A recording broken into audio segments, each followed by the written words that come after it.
Efectivamente, tengo que hacer una pequeña como advertencia previa al tema que me toca abordar el día de hoy.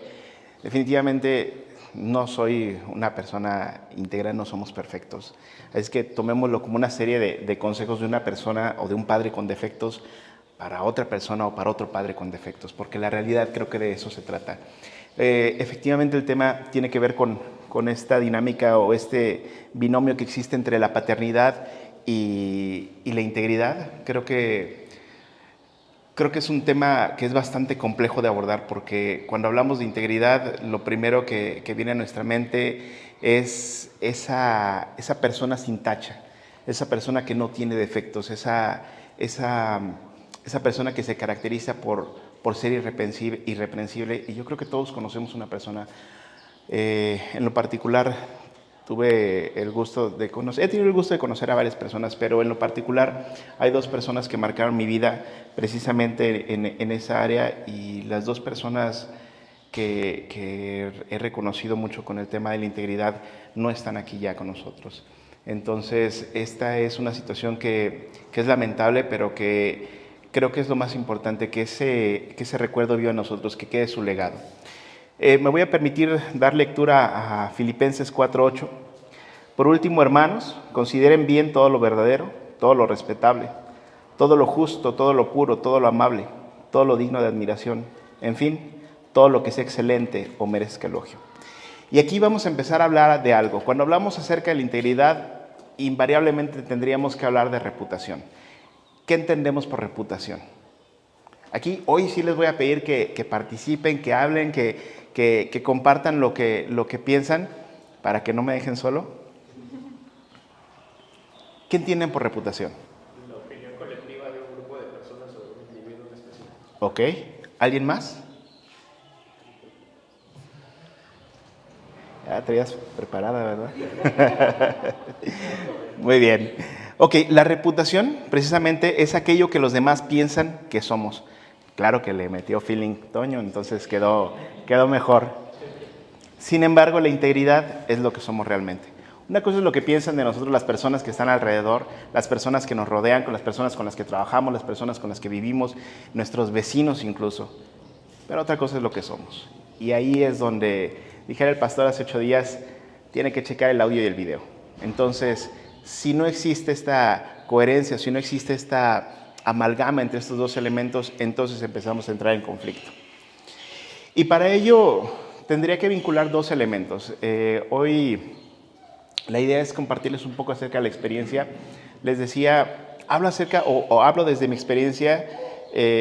Soy criminólogo. Por ahí mis papás, a lo mejor hay un reclamo que quisiera hacerle a mis papás, y es precisamente el hecho de que me dejaron estudiar lo que yo quería. Y creo que no debieron de haberlo hecho. Sí me gusta, pero de repente está complicado porque, a veces el área de laboral es compleja. Entonces, esto me llevó durante 5 años a trabajar para el gobierno del estado de Jalisco. Trabajé para el sistema penitenciario, una serie de experiencias muy agradables. La verdad es que aprendí muchísimo y forjó gran parte de mi carácter, pero también me llevó muchas otras historias desgarradoras, otros elementos bastante complicados, pero es parte de la experiencia que quiero compartirles. A partir de ahí, regreso a Guanajuato. Hoy trabajo para el municipio de Celaya, y también tengo una consultoría con los amigos. Entonces, como que le hago un poquito a todo. También soy maestro, también me toca dar clases, entonces, pero no de esto. Entonces, por eso es que la idea es cómo vincular estos dos elementos. Y entonces, la primera pregunta que quiero hacerles es: ¿cómo mide el éxito nuestra sociedad? ¿Cómo se mide el éxito? A ver, Isra, ¿cómo se mide el éxito? ¿Cómo crees tú que las personas miden el éxito? Actualmente se basa mucho por lo material. Exactamente, lo material. Y lo material es: ¿qué manejo? ¿Cómo me visto? ¿Qué traigo encima? ¿A qué escuela voy? ¿Mandé? ¿Qué tengo? ¿Dónde vivo? A lo mejor qué traigo puesto, cuánto traigo en la cartera, etcétera, etcétera. Sin embargo, esos son algunos de los elementos que la sociedad ha venido a delimitar. Y entonces la sociedad ha venido a estandarizar el éxito mediante esos elementos que queremos tratar de medir. Y entonces, si vemos que traen, que usan, que llevan, entonces decimos que es una persona exitosa. Sin embargo, nuevamente regresamos al tema. ¿Qué pasa cuando aparentamos algo que en realidad no somos? Porque no sabemos qué es lo que estamos haciendo o qué es lo que hacemos para lograr tener o para aparentar estas cuestiones. Sócrates dijo, la primera clave para alcanzar la grandeza es ser en verdad lo que aparentamos ser. Entonces tendríamos que ser coherentes y eso es de lo que nos habla la integridad. ¿Podríamos avanzar en las diapositivas, por favor? La integridad es la práctica de ser una persona honesta, respetuosa, adherirse a nuestros valores y tomar sistemáticamente decisiones positivas, incluso cuando nadie esté mirando. Y hago énfasis en esto, incluso cuando nadie está mirando. Porque a lo mejor no nos está mirando Ana, no nos está mirando el pastor, no me está mirando el vecino, no me está mirando mi papá. Pero hay alguien que sí nos está mirando. Y aquí es donde tenemos que ser íntegros. Porque podemos escondernos de quien sea, pero no de Dios. De Él, por más que tratemos, no nos vamos a esconder. Mientras que la honestidad se refiere al acto de ser veraz, la integridad es el acto de actuar de acuerdo a los principios. Y nuevamente les hago una pregunta. ¿Qué son los principios? ¿Qué entendemos por principios? ¿O qué definimos como principios? Valores. ¿Valores, por ejemplo? Pues lo mismo está diciendo, honestidad, rectitud. Ok. ¿Y esos cómo los obtenemos? Pues por medio de los valores que te inculcan por la misma familia. Nuestras familias nos dicen a lo mejor cómo nos debemos de comportar, qué es lo que debemos hacer. El clásico, no, saluda, buenos días, buenas tardes, provecho, por favor, gracias. Sin embargo, hay una frase de sabiduría popular que dice que a lo mejor la palabra educa, pero el ejemplo arrastra. Entonces, ¿de qué nos sirve que hagamos, o sea, que les digamos, oye David, bueno, David, mi hijo, el más chiquito, y Andrés es el mayor, David, saluda, David, buenos días, David, provecho, con permiso, etcétera, si yo no lo hago como padre? Porque al final ellos van a demostrar lo que están aprendiendo de nosotros, porque es lo que ven en casa. Me voy a permitir leer el Salmo 127, los versículos 3 al 5. De la Biblia creo que es una de las porciones, de mis porciones favoritas. Y es de mis porciones favoritas porque cuando era más joven quería tener 4 hijos. No sabía qué significaba tener hijos. Esa es la realidad. Yo quería tener 4 y decía, sí, vamos a andar corriendo, vamos a andar jugando. Quería ser un padre joven. Y entonces llegaron mis 2 hijos y con ellos estoy a todo dar. Soy feliz, me encanta, de verdad son mi alegría, me hacen tremendamente feliz, pero con 2 estoy bien. Los hijos son una herencia del Señor. El fruto del vientre es una recompensa. Como flechas en las manos del guerrero son los hijos en la juventud. Dichoso aquel que llena su aljaba con esta clase de flechas. No será avergonzado por sus enemigos cuando litiguen contra él en los tribunales. Y es maravilloso poderse acompañar de sus hijos. Era algo que estuve esperando durante gran parte de mi vida. Y ahora que lo veo, ahora que lo vivo, es maravilloso, de verdad. Me encanta andar con los 2, me encanta andar corriendo, ver que David hace esto, Andrés hace lo otro. Hoy estoy todavía más contento porque Andrés, mi hijo mayor, ya se puede sentar conmigo en el asiento del copiloto cuando nada más vamos los 2, porque de repente lo traigo atrás y de repente no es tan fácil la conversación. Pero ahí trato de que sea un momento en el que somos iguales. No lo somos, yo lo sé, pero estamos buscando ese vínculo de comunicación. Y quiero compartirles hace poco leía un libro sobre inteligencia emocional y precisamente este libro decía que había una regla de oro, pero ellos le llamaban la regla de oro de 14 quilates. Y es esta, creo que todos la conocemos. Trate a los demás como le gustaría que los demás le tratasen a usted. Y eso es cierto, es básico, lo aprendemos en todos lados y creo que no es nada nuevo, no les estoy compartiendo absolutamente nada nuevo. Pero lo que me impactó realmente es lo que ellos llamaban la frase de 24 quilates, la regla de oro de 24 quilates, que es todavía más complejo. trate a sus hijos como le gustaría que les tratasen los demás. Y esto de verdad quiero repetirlo. Trate a sus hijos como les gustaría que los tratasen los demás. A veces nosotros les decimos, les pedimos, exigimos y queremos que hagan. Les llamamos la atención, los regañamos, los reprendemos porque queremos que sean, que hagan, que sean un ejemplo y demás. Pero a veces olvidamos los modos, olvidamos la forma en que debemos de hablarles, olvidamos la forma en que debemos de referirnos a ellos. Pero no falta que le llamaron la atención en la escuela y entonces nos vamos contra el maestro, la maestra o cualquier otro adulto que por alguna razón vimos que le llamó la atención. Y entonces eso sí no nos parece. No me parece que el otro le hable mal a mi hijo, pero entonces yo sí puedo hacerlo. Y creo que ese es un conflicto grande, un conflicto que deberíamos de empezar a reflexionar. Les repito, no soy un padre perfecto y obviamente me equivoco. Y esta frase, la primera vez que la leí, casi me lleva a las lágrimas, porque la verdad es que he fallado en ese aspecto. Porque la realidad es que no somos perfectos, yo no soy perfecto, ustedes no son perfectos. Y creo que no hay nadie perfecto en este mundo. Pero estamos en el camino, estamos tratando de corregir los errores, estamos tratando de enmendarlos. Y precisamente el primer paso, ¿cuál tendría que ser? Yo sé que no soy perfecto y quizá, definitivamente nunca llegaré a ser perfecto. Pero ¿cuál sería el primer paso para tratar de enmendar mi camino?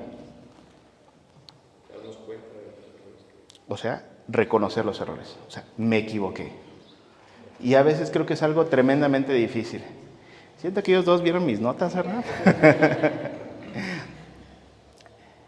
Reconocer nuestros errores es difícil, pero reconocer nuestros errores frente a nuestros hijos es todavía más difícil. Hay veces que llega uno cansado, que llegamos fastidiados, que tenemos muchas actividades, que hacemos 1000 cosas. Y llegamos a la casa y nuestros hijos nos van a exigir tiempo, nos van a demandar atención, nos van a demandar hasta que nos sentemos un segundo a ver la televisión con ellos o quizá platicarnos cosas. De repente, Andrés también lo hace, pero Andrés ya sus conversaciones son de la escuela. Oye, papi, ¿cómo te fue en el trabajo? Bien, hice esto. ¿Y tú? Y me empieza a platicar. Generalmente todas sus conversaciones tienen que ver con fútbol. Entonces sé que tiene que ver con fútbol porque le apasiona el fútbol. Me resume los 20 minutos de receso, me lo resume en 40. Efectivamente, mi hijo habla hasta por los codos, entonces me da santo y seña de todo lo que hizo. Y eso me encanta porque me platica de todos los detalles. Y de repente llega David, y David es curioso porque David saca preguntas interesantes, ¿no? De repente me dice, oye papi, ¿sabías que en Fortnite hicieron una colaboración con Karate Kid? Y yo, no sabía. Y de ahí empiezo a platicar.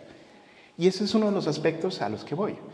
A veces no tenemos un tema de plática, a veces no tenemos un tema de conversación y a veces no sé de lo que me habla, pero debemos demostrar interés porque queremos recuperar, queremos fortalecer ese vínculo que existe contra nuestros hijos. Por eso les digo, la integridad produce relaciones sólidas y las relaciones sólidas producen credibilidad. La integridad está relacionada con la felicidad, la alta autoestima, la confianza y un fuerte sentido de sí mismo. ¿Y cómo vamos a hacer para que nuestros hijos coincidan con esta descripción? Que sean felices, que tengan autoestima, alta autoestima, confianza y fuerte sentido de sí mismos. Porque ese sí nos toca. O sea, les toca y me toca. Porque ellos, no digo que no lo puedan desarrollar, claro que sí. Pero ahí estamos nosotros.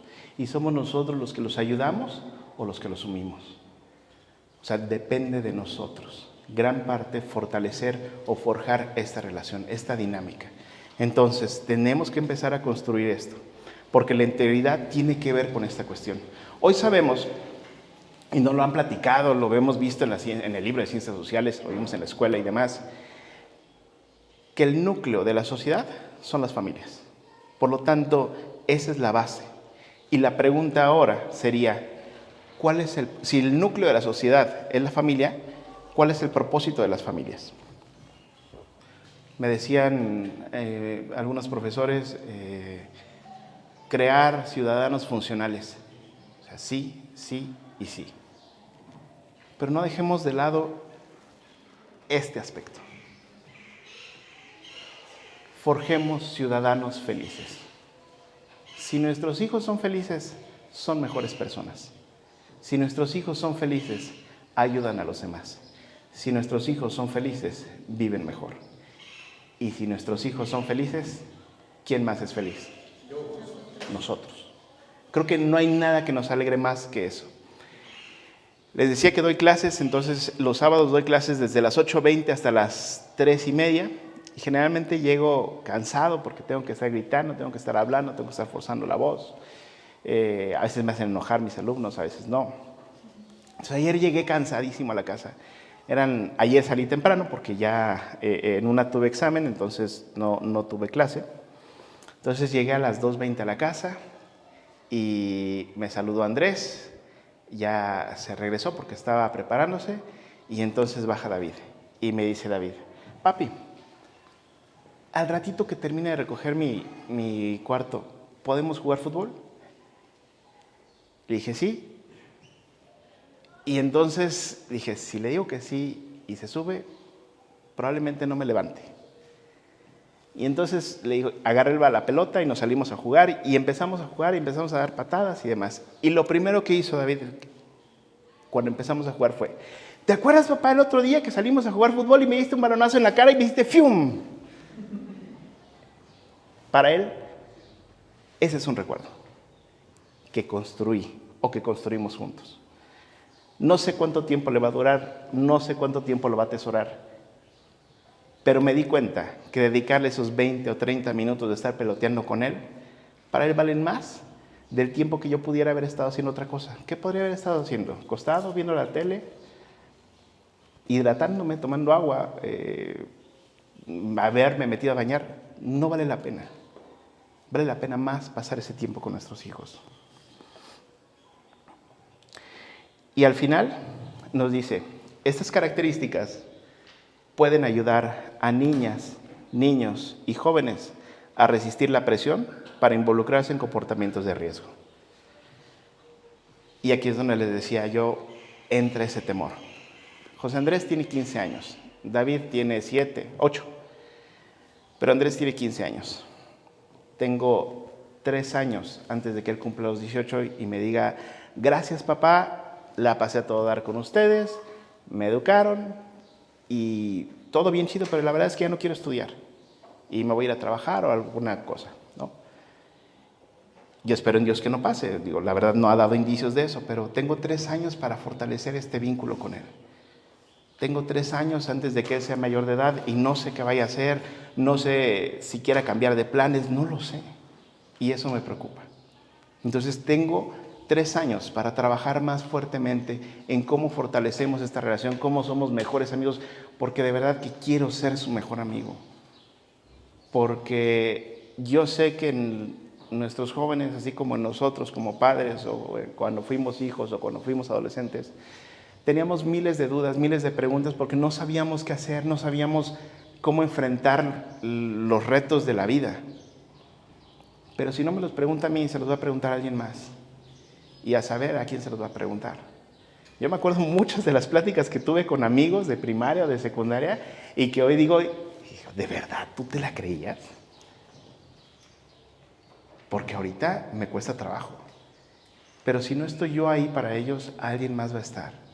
O sea, si no estamos como padres, alguien más va a estar con ellos. Entonces, a mí me preocupa tremendamente esto. Por eso es importante ayudarlos a resistir esta presión para involucrarse en comportamientos de riesgo, porque los comportamientos de riesgo van desde, a lo mejor, estas bebidas que son aprobadas por la sociedad, hasta todo aquello que no aprobamos como sociedad. Pero cualquiera de los dos genera cambios, genera conflictos y nos puede generar problemas. Por lo tanto, la idea aquí es, ¿qué estamos haciendo para fortalecer ese vínculo, esa relación con nuestros hijos? Proverbios 14:26 dice, el temor del Señor es un baluarte seguro que sirve de refugio a los hijos. ¿Saben qué es un baluarte? ¿No? Parecido, pero no es un baluarte, o sea, suena eso, pero no es un baluarte. ¿Alguien más? ¿Un reconocimiento? No. Resulta que en las antiguas fortalezas se creaban, por ejemplo, antes existían ciudades amuralladas, o lo que conocemos hoy como haciendas, ¿no? Pues, digo, en otros lugares, bueno, aquí. Y existían estas ciudades amuralladas. Entonces creaban unos grandes muros para poderse proteger de cualquier otro problema. Si ustedes van a Campeche, van a encontrar uno muy bonito y se protegían así de los piratas. Entonces construían unas murallas enormes que permitían el acceso de las personas o de los comerciantes hasta cierta hora del día. Y a cierta hora se cerraba, a las 8 de la noche se cerraba, o a lo mejor antes, no sé. Lo cerraban y ya nadie podía entrar. Los baluartes eran estos, también se conocen como bastiones, eran como unas torres que se colocaban en las esquinas o en algunos puntos estratégicos y se veían como si fuera una torrecita que salía por delante del muro. ¿Cuál era el propósito de esto? Defender la ciudad. Porque no bastan los muros, tenían que construirse estos baluartes, estas torres o estas áreas de control. Entonces, a partir de ahí se colocaban los guardias y de ahí, como estaba la muralla aquí y el baluarte estaba un poco más adelante, de un lugar a otro se alcanzaban a ver y se podían dar señales o podían defender esa porción de la muralla, porque el propósito era la defensa. Por eso dice que el temor del Señor es un baluarte seguro que sirve de refugio a los hijos. Porque esas personas que estaban ahí para proteger, ese era el propósito, o sea, protegerse a sí mismos y proteger la muralla, o sea, proteger la ciudad. Entonces, el temor a Dios es este baluarte, es este refugio, es aquello que nos va a hacer o que los va a hacer sentir seguros. Porque estoy seguro que más de ustedes en alguna ocasión pudieron haber tomado una mala decisión, o a lo mejor tomaron malas decisiones, pero en más de una ocasión, el temor de Dios o el temor a Dios fue lo que nos hizo tomar la decisión correcta. O al menos no tomar esa decisión incorrecta. Y ese sería el propósito. ¿Cómo les vamos a enseñar a nuestros hijos a reconocer esto? Porque tendrían ellos que visualizarlo, tendrían ellos que estar atentos, tendrían ellos que ver en qué momento se pueden equivocar. Y para eso tenemos que comunicarnos. En esta semana, aprovecho ahorita que no está mi hijo, tuve la plática con mi hijo. Sí, esa plática. Y fue complicado empezar a hacerlo. Después ya no tanto, porque todo fluyó. Mi hijo ya tiene 15 años y apenas tuve la plática, ya lo sé. Pero es que no la podemos programar, no es que digas, a los 13 o a los 14 la voy a tener. No, simplemente llega el momento por alguna situación, por alguna razón. En esta semana se dio. Y empezamos a platicar. Y lo curioso fue que prácticamente mi hijo ya lo sabía todo, ¿no? Entonces, agradezco a la escuela, agradezco a los maestros que han estado ahí, porque creo que es importante. Pero la plática no tenía que ver con ese tema de instrucción, tenía que ver con el tema de responsabilidad. O sea, hoy nuestros hijos tienen que actuar con responsabilidad. Y yo le decía a él, Andrés, tienes 15 años. A partir de los 18 nos dicen que las conductas que hagamos pueden tener una consecuencia, que vamos a ir a prisión. Y les decía que trabajé para el sistema penitenciario de Jalisco, entonces ahí me tocaba conocer personas de más de 18. Pero también hay consecuencias para los que no son mayores de edad. Y le decía a él, la Constitución nos dice que las personas que tienen, desde los 12 son responsables, pero hablemos en caso concreto, de los 14 a los 17 son aquellos que son susceptibles de ser internados. O sea, la medida de seguridad es internamiento. En ese lugar que conocemos como tutelar, ¿no? Del sistema de justicia para adolescentes. Y yo le decía a Andrés, ahora, tenemos la cárcel para grandes y la cárcel para chicos. Yo sé que no es lo mismo, pero para hacerle entender a él esta situación. Y le decía, el problema es que cuando estamos hablando con adultos es un poco más fácil lidiar, es un poco más fácil tener el control y es un poco más fácil ordenarlos hasta para pedirles que vayan a comer, que se comporten y demás. Y miren que me tocó estar en peleas, no pelearme yo, pero me tocó quedarme en medio por según yo quererlos separar, ¿verdad? Entonces, no lo hagan. No me pegaron, pero me alcancé a quitar a tiempo. Pero en el sistema de justicia para adolescentes tenemos un problema más grande, porque ahí tenemos una situación más complicada. La conducta ya no es igual. Ya los escucharon, ahorita escuchamos a los chiquititos y gritaban y estaban felices y manifestaban su comportamiento y su conducta. Bueno, imagínense tratar de controlar a personas que tienen entre 14 y 17 años, que todavía no tienen bien definida su personalidad, a lo mejor sus conductas, a lo mejor todavía están lidiando con algunos temas de sentimientos y demás. Es muy complejo, incluso para el tema de disciplina. Y es una situación tremendamente compleja. Entonces, por eso es que le dije a él, lo que sea que hagas a partir de ahora, tiene consecuencias, positivas o negativas, pero tiene consecuencias. Y ese es un tema que debemos de hacerles ver a nuestros hijos. Lo que sea que hagamos tiene consecuencias, hoy, siempre. Y yo le dije, en todo te voy a apoyar y por eso quiero fortalecer la confianza. Prefiero ser yo la primera persona que se entere y que se entere de ti, porque necesito saberlo y de esa manera ver cómo te voy a apoyar. Pero no quiere decir que todo el peso está en mí y que todo te lo voy a resolver, porque tú tienes que pensar, tienes que hacerte responsable de tus actos y tienes que tomar esas decisiones, buenas o malas, pero debes de pensar en ello, porque habrá consecuencias con las cuales yo no podré hacer nada. ¿Estamos de acuerdo? Habrá consecuencias que se van a salir de nuestras manos y entonces vamos a tener un problema y es ahí donde debemos de tener cuidado. La integridad nos trae una serie de beneficios. Aquí están descritos 8, que vamos a platicar brevemente de ellos. Uno de ellos es que tienes respeto por ti mismo, porque tu conciencia está más limpia.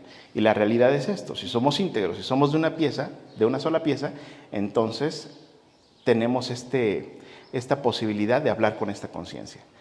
Dormimos bien por la noche porque somos una persona auténtica, somos unas personas auténticas y creo que es lo que estamos buscando. Ser auténticos, mostrarnos tal como somos. Y esto no quiere decir que hagamos lo que tenemos que hacer o que pensemos tal como somos en todo momento. Les decía el miércoles, todos conocemos lo que es el ser y el deber ser, ¿no? La conciencia social y la conciencia moral, o sea, el yo y lo que debería ser o hacia dónde debo de apuntar a ser. Bueno, pues ahí es donde debemos de encontrar ese justo equilibrio, esta justa medida, porque en esta autenticidad pues tampoco se vale que andemos a lo mejor diciendo las cosas tal como son, lastimando a las personas. Tendríamos que obviamente acotar algunos filtros, pero sin dejar de ser nosotros, o sea, manifestarnos auténticamente. La integridad nos ayuda a que los demás confíen en nosotros porque nuestras acciones son acordes a nuestras palabras. Les decía el pastor Josué que cheque el audio con el video, o sea, que exista esta coherencia, que seamos acordes entre lo que digo y lo que hago, porque de lo contrario estamos hablando de otras cuestiones y lejos de ayudar, pues vamos a generar problemas, le vamos a estar metiendo el pie a las personas. La gente cuenta contigo porque sabe que eres confiable y creo que es un aspecto importante. Les decía que participé en un proceso para obtener el cargo de ombudsperson para el municipio y en este aspecto me toca mediar o defender el tema de los derechos humanos, que más concretamente van hacia los temas de violencia laboral o de acoso sexual dentro de la administración pública. Entonces la idea es buscar evitar que se sigan o que se lleguen a manifestar este tipo de situaciones. Y obviamente como parte de esto, pues debes de demostrarle a la persona que se acerca a buscarte que puede confiar en ti, que te puede hablar, que te puede decir las cosas tal como son sin que tenga ese temor de que vamos a ir a ventilarlo, porque ¿de qué nos sirve hablar con confianza o liberarnos de todas estas cuestiones si la persona a la que le estamos confiando inmediatamente lo va a ir a divulgar? Tu vida tiene paz y estabilidad porque no necesita recordar mentiras o injusticias cometidas. Y más adelante les voy a hablar de este tema porque esta es una de las vallas de seguridad que vamos a estar utilizando. Muestras que tus palabras y acciones son coherentes con tus valores. La integridad enseña a niñas y a niños a responsabilizarse de las consecuencias de sus actos y les ayuda a tomar las decisiones informadas sobre su vida. Les decía, nuestros hijos deben de tomar decisiones buenas o malas, porque al final de cuentas de ello aprendemos. Y yo le dije a Andrés ese día, hijo, yo también he tomado malas decisiones, yo he tomado pésimas decisiones, pero de esas te platicaré más adelante, porque algunas se pudieron corregir, algunas las consecuencias fueran menores, pero hubo otras en las que hubo consecuencias que son complicadas y que obviamente tenemos que sentarnos a platicarlo, porque esa es la realidad. Muchas veces de ello aprendemos. O sea, de esas veces que nos tropezamos, nos caímos, nos descalabramos, nos sirve para aprender. Dice aquella frase de sabiduría popular que nadie sienta cabeza en la experiencia ajena. O sea, podemos ver lo que le pasó al vecino, al primo, al sobrino, es más, hasta al hermano, y aún así, ahí vamos, seguimos esto, porque decimos, no, a mí no me va a pasar, yo soy diferente, yo sí sé. Pero el punto importante aquí es que tengan la posibilidad de tomar decisiones informadas de vida. ¿De dónde surgen estas decisiones informadas? De nosotros como padres, porque nosotros tenemos esa responsabilidad de informarles, de hacerles llegar de ese conocimiento, porque les repito, si no se los decimos nosotros, lo van a obtener de alguien más, porque esa duda, a lo mejor, no sé, nos van a salir con alguna pregunta que probablemente nos va a generar temor responder, o a lo mejor nos vamos a sentir preparados, pero créanme, estamos mejor preparados que cualquiera de sus amigos que le pueda llegar a contestar eso. Y se los va a informar, a lo mejor como lo recibió, y a lo mejor habrá quien sí le informó bien su papá o su mamá, y qué bueno, pero la mayoría no. La integridad motiva la acción social, es esencial para la armonía social, y esto nos permite tener comunidades sanas y libres de corrupción, que es el mal que nos aqueja en todo momento. Y les decía que necesitamos generar vallas de contención. Para poder lograr este tema de la integridad necesitamos buscar vallas de contención. ¿Cuál es el propósito de las vallas de contención en las carreteras? Que no se salgan. Es más, a veces hay unos como vibradores chiquitos que están ahí. ¿Saben cuál es el propósito? Que no te duermes porque vienes y de repente ya sientes el zzz y te regresas, ¿no? Bueno, la invitación sería a encontrar, o sea, número uno, ya hablamos de reconocer nuestros errores, ya sabemos a veces dónde flaqueamos. Bueno, si ya sé dónde flaqueo, entonces busquemos la manera de poner vallas de contención. Si esto me genera problemas, entonces pongo una valla de contención. Y les decía el miércoles, procuro yo no mentir. Y yo procuro no mentir por una simple razón. No tengo tan buena memoria como para acordarme de todo lo que se me ocurre inventarme. Entonces me es más fácil hablar con la verdad que andar inventando mentiras porque de repente no me voy a acordar y me voy a meter en problemas. Y les decía, trabajé 5 años para el sistema penitenciario, hablé con mucha gente y muchos de ellos me dijeron mentiras. También le digo a mis hijos, ¿tú crees que si entrevisté más de 500 personas que me decían mentiras, no te voy a cachar a ti en la mentira? O sea, es complicado, es complejo. Por eso yo no digo que sea bueno para mentir, entonces por eso mejor procuro evitarlo. Entonces, y esa es una barrera de contención. No miento, no me genera ese tipo de problemas. Buscamos la manera de evitar cualquiera de estas situaciones. La siguiente. La integridad se fomenta mejor a una edad temprana mediante una crianza positiva, sin prejuicios, con calidez y afecto. No basta estar ahí, no basta pagar la escuela, no basta acercarles un plato de comida, no basta darles el beso de los buenos días y el beso de las buenas noches. La integridad asociada a la paternidad implica más cosas. Implica el reír, implica jugar. Hay veces que Andrés ya no lo hace, sería curioso, pero ya no lo hace. Es más, ahorita nos tomamos una foto y me dice Fer, siéntate y que se siente Andrés en tus piernas. Me senté yo y le dije, Andrés, siéntate, y sin problema mi hijo fue y se sentó. Yo sé que a lo mejor la vida algún día me la va a cobrar y yo espero que no, porque Andrés no es así. Pero yo un día le negué un beso a mi papá. Estaba en la secundaria, me estaba despidiendo de él. Me dijo, despídete de mí, y no le quise dar el beso de adiós. Y todavía lo cargo en mi corazón. Después me disculpé, siendo grande y comprendiendo esa parte, ya me disculpé. Pero todavía lo cargo en mi corazón. Sé que no lo hice bien. Y yo espero que Andrés no me lo haga porque pues, me va a doler. Lo veo y donde me lo encuentre, si de repente, bueno, no es que andemos por todos lados, ¿verdad? Pero de repente llega, me abraza en la calle y lo abrazo y le doy un beso. Porque me nace, porque a él le nace, porque estoy demostrándole mi afecto. Y si algo les decía, no debemos de limitar, es el afecto que tenemos con nuestros hijos. ¿Qué les va a pasar? Van a aprender a ser cariñosos con sus hijos. Mi papá a veces fue muy seco conmigo, pero después entendí que su papá fue todavía más seco con él. Entonces, no arrastremos estas situaciones.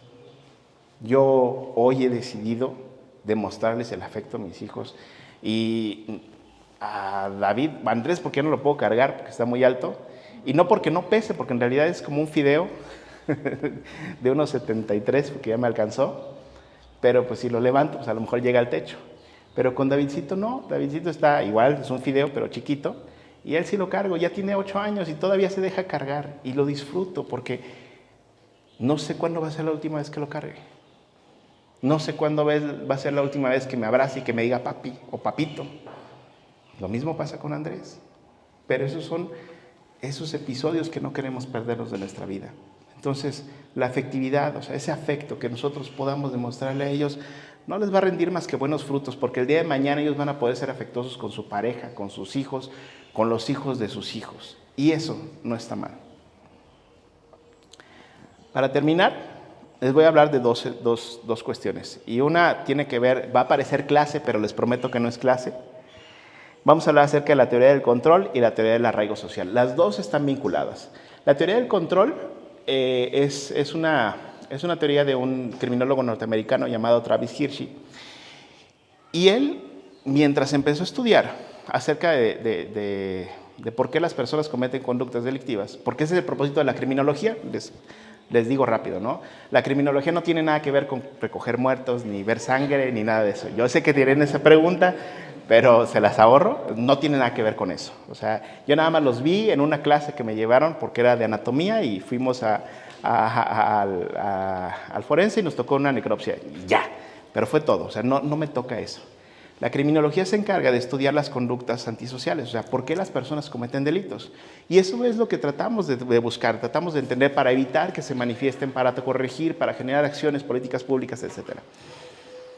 Este señor, Travis Hirschi, hubo un momento en el que empezó a preguntarse, bueno, o sea, todos nos preguntamos por qué la gente comete delitos, pero nadie se ha preguntado por qué la gente no comete delitos. Y creo que ese es un punto importante. ¿Por qué él no comete delitos? ¿Por qué él no comete delitos? ¿Y por qué él no cometen delitos?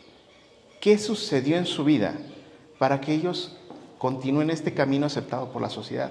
Y empezó a diseñar esto que conocemos como las teorías del control. ¿Y cuál creen que es la respuesta?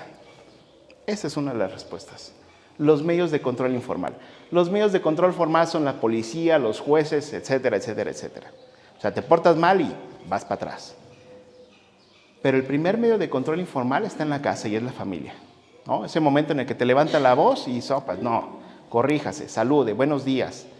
Oye, pero es que mira, es que mira papá, traigo un teléfono, pero yo no te di un teléfono, ¿de dónde lo sacaste? Ah, es que se lo gané a un amigo jugando a las canicas. Pues eso está mal, ¿sí me explico? O sea, somos el primer medio de control informal, el segundo medio de control informal es la escuela y el tercero está aquí y estamos aquí reunidos. Y le decía el miércoles, como ciudad, como municipio, Celaya, el estado de Guanajuato, México como país, o sea, como humanidad y como sociedad, estamos viviendo episodios bien complicados en el tema de delincuencia. Digo, yo creo que ya todos lo sabemos, pero quiero acotar algo. Ninguna de esas personas que se dedican al tema de todo esto que nos genera problemas no son extraterrestres, o sea, no vienen de otro lugar a venir a afectarnos. Lamentablemente, son hijos, padres, parientes, amigos, hasta vecinos de alguno de nosotros, porque aquí surgen. Pero el problema es que a veces no hubo quien los orientara, a lo mejor no hubo quien les dijera, es que eso está mal, es que no debes hacer esto. Y entonces se nos salieron de control. Y entonces tenemos este problema. Decía Travis Hirschi después, a través de la teoría del arraigo social, que las personas que tienen mayores vínculos sociales, y no nada más me refiero al afecto, tienen menos posibilidades o son menos propensos a cometer delitos. Cuando hablamos de vínculos sociales hablamos de todo aquello que nos hace formar parte de este contexto. Un empleo, un estudio, a lo mejor una familia, todas estas cuestiones. Él lo desarrolló prácticamente hablando de los inmigrantes. Muchas veces, muchos inmigrantes que son ilegales y que se van a otro lugar, decía él que tenían más posibilidades de cometer delitos porque precisamente se encontraban en la ilegalidad. Pero los inmigrantes que ya habían obtenido la legalidad, era más difícil que se involucraran en delitos porque temían perder eso que ya habían logrado. Bueno, lo mismo pasa aquí. Cuando nosotros tenemos más que perder, es cuando menos nos involucramos con el delito. La cuestión sería, cuando no tienes nada que perder, tienes todo que ganar. Y ese es un problema grande. O sea, ayudemos que nuestros hijos vean y valoren lo que tenemos en casa, lo que formamos parte. O sea, esa situación de la que estamos formando parte. Porque también lo decía Robert Merton. Hace rato hablábamos del éxito y hablábamos de que todos hemos monetarizado el éxito. Sabemos cuánto significa y cuánto cuesta el carro. Y si le preguntan a un niño o a cualquiera de los chiquitos que estaría afuera, ya saben cómo se quieren ver en unos años. O sea, y van a ver que el éxito es traer tal carro, vivir en tal lugar, etcétera, etcétera, etcétera. Sí. ¿Y cómo lo van a lograr? Una cosa son las metas, y está bien tener las metas, pero necesitamos tener medios. El problema es cuando los medios no se ajustan a las metas. ¿Sí me explico? O sea, quiero una meta, o ya definí la meta, quiero un Ferrari. Pues sí, pero a mí no me alcanza. ¿Dónde tendría que trabajar o qué tendría que trabajar para lograr comprarlo? Entonces, en este aspecto, a veces pues le bajamos 3 rayitas a nuestras metas y empezamos a equilibrar esto. Pero lo que sucede cuando las metas no se rebajan, o sea, cuando las metas permanecen inalterables y no contamos con los medios, entonces cualquier camino o cualquier vía será el efectivo para lograr esto. Por eso es importante estar ahí. Por eso es importante estar alrededor de nuestros hijos. Se trata de crear relaciones sólidas con nuestros hijos y establecer vínculos. ¿Cuánto tiempo tenemos para eso? ¿18 años? ¿23 años? ¿12 años? El tiempo que me digan nunca va a ser suficiente. Por eso debemos de estar atentos y debemos de empezar a crear esos vínculos. Y entonces aquí les hablo a ustedes, porque en algún momento, ya eres papá, pero tú en algún momento lo vas a hacer. Pero en algún momento lo vas a hacer y vas a tener que fortalecer esos vínculos. Entonces es importante entenderlo. O sea, porque hacia allá vamos. Depende de nosotros. Por último, les voy a dejar la misma tarea que dejé el miércoles. ¿Cuáles son tus valores? Para poder llegar a este punto de la integridad, pues tenemos que partir de un diagnóstico, y el diagnóstico implica reconocer lo que tengo. ¿Cuáles son los valores que tenemos nosotros? ¿Cuáles son los valores que tenemos en casa? ¿Qué es lo que yo quiero inculcarle a mis hijos? Yo quiero que mi hijo sea honesto. Y si yo no soy honesto, entonces ¿cómo le vamos a hacer ahí? La tarea sería hacer una introspección y definir cuáles son mis valores. ¿Qué es lo que tengo para dar?